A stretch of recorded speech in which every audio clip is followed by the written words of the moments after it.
बिस्मिल्लाहिर्रहमानिर्रहीम। अस्सलाम वालेकुम दोस्तों, मैं हूं आतिफ बिलाल और आप देख रहे हैं हमारा YouTube channel smart farming. Smart farming में आज एक नई वीडियो के साथ आप लोगों की खिदमत में हाजिर हैं। जिस तरह के आप जानते हैं, पिछली दो वीडियो हमने बनाई, एक में बच्चों की डिवर्मिंग के मतलब बताया और एक में बकरी के बच्चों की केयर के मतलब। उसमें वाज़ेह तौर पर देखा गया कि हमारा जो हमारे फार्म पे हमने केज बनवाया वो दिखाया गया। तो फिर काफ़ी ज़्यादा व्यूवर्स ने ये रिक्वेस्ट की कि हमें इस केज के मतलब मुकम्मल मालूमात दें, जिसमें इसकी लंबाई चौड़ाई और इसमें जो फीड के लिए बर्तन इस्तेमाल किए गए हैं, खुरलियों का डिज़ाइन, टोटली जो भी इस पे आपकी अखराजात आए हैं उसके मतलब काफ़ी ज़्यादा मालूमात लोगों ने पूछी। जिसमें इसकी मतलब ये डिज़ाइनिंग किसने की है, डिज़ाइनिंग कहाँ से हुई है, और टोटली इसके अखराजात पे ये जो टोटली इसकी डिज़ाइनिंग हुई है, इसकी लंबाई चौड़ाई ऊंचाई सब चीज़ें इसमें हम बताएंगे। ये हमारे ना कुछ दोस्त थे, उन्होंने हमसे पूछा तो चलो हमने कहा एक छोटी सी वीडियो इस पे बना दें।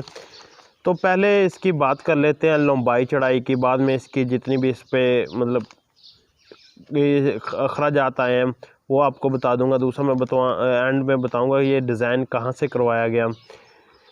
तो पहले इसकी लंबाई अगर आ जाए ना, तो इसकी लंबाई यानी कि इस टायर से लेकर उस टायर तक ना इसकी लंबाई है 8 फीट, मतलब 8 फीट इसकी लंबाई है इस केज की। तो चौड़ाई जो इसकी है ना वो तकरीबन है इसकी 5 फीट चौड़ाई इसकी, मतलब इस टायर से उस टायर तक 5 फीट है। ऊंचाई भी इसकी 5 फीट है।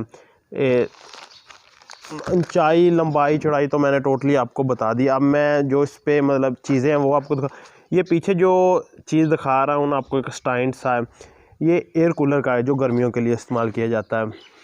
जो टप है अंदर, टप नंबर 1 और वो टप नंबर 2 वो सामने देख रहे हैं। ये टप बकरियों के बच्चों के लिए पानी के लिए वनडे के लिए इस्तेमाल किए गए, लेकिन अब हम उनकी मतलब वो चेंज कर रहे हैं। दोनों टप पानी के लिए कर रहे हैं क्योंकि एक टप इन बच्चों के लिए कम पड़ जाता है। यहाँ जो जगह छोड़ी है ये खुरलियों के लिए जगह छोड़ी है, इस तरफ भी दूसरी तरफ भी। अब यहाँ हम खुरलियाँ लगाएंगे। खुरलियाँ, एक खुरली वनडे के लिए होगी, एक इनके लिए चारे के लिए होगी, चारे में यानी कि हे वगैरह के लिए। ये दो हमने जगह खुरलियों के लिए छोड़ी थी। फ़िलहाल इसे आरजी पैप के साथ हमने बंद कर दिया था, ये नेट लगाकर, क्योंकि उस वक्त जब हमने पिंजरा बनाया तो बच्चे कम थे, उनका गुजारा टप में ही हो जाता था। दूसरा मौसम उस वक्त जेंतर का था, वो जेंतर हम इसके अंदर लटका देते थे, तो खुरलियों की हमें ज़रूरत नहीं पड़ी, हमने खुरलियाँ नहीं बनाई। लेकिन अब हमें खुरलियों की ज़रूरत है तो अब हम इनके लिए खुरलियाँ भी बनाएंगे। दूसरा, ये टोटली मतलब जो इस्तेमाल किया गया इसमें लकड़ी और लोहे का इस्तेमाल किया गया। लोहे की पतरी, लोहे के पैप, लोहे के एंगल का इस्तेमाल किया गया। ऊपर जो छत है वो लकड़ी की फट्टियों की है, ये वाली छत। तो जो नीचे फ़र्श इसके लिए इस्तेमाल किया गया वो भी लकड़ी की फट्टियों का, उसमें एक छोटा सा गैप दिया गया है कि ताकि ये आसानी के साथ साफ़ हो जाए। जिस तरह के यानी कि आजकल शेड आ रहे हैं, तो उसी तरह खुद ब खुद मतलब ये एक साफ़ सुथरा शेड इन्हें मुहैया किया जा सके, इसलिए हमने नीचे भी लकड़ी का इस्तेमाल किया। ऊपर लकड़ी का इस्तेमाल करने का हमारा मकसद था कि लकड़ी ना तो गर्म होती है ना मतलब ठंडी होती है। तो अगर ऊपर लोहा लगाएंगे तो अंदर गर्मियों को गर्मी आएगी, लोहा गर्म रहेगा, सर्दियों को भी ये अंदर ठंडक ज़्यादा हो जाएगी। इसलिए हमने लकड़ी का काम भी सस्ता था, लकड़ी हमारे एक घर की थी तो हमें लकड़ी का काम सस्ता भी पड़ा और पायदारी यानी कि मजबूत और एक पायदार चीज़ मिली। नीचे भी लकड़ी जो वो हमारे घर से इस्तेमाल की गई, खुद हमारे पास लकड़ी हमने कटवा कर फटियाँ बना के लगवाई है। नीचे एक पहले एंगल का फ्रेम बनवाया गया, उस पर रखा गया।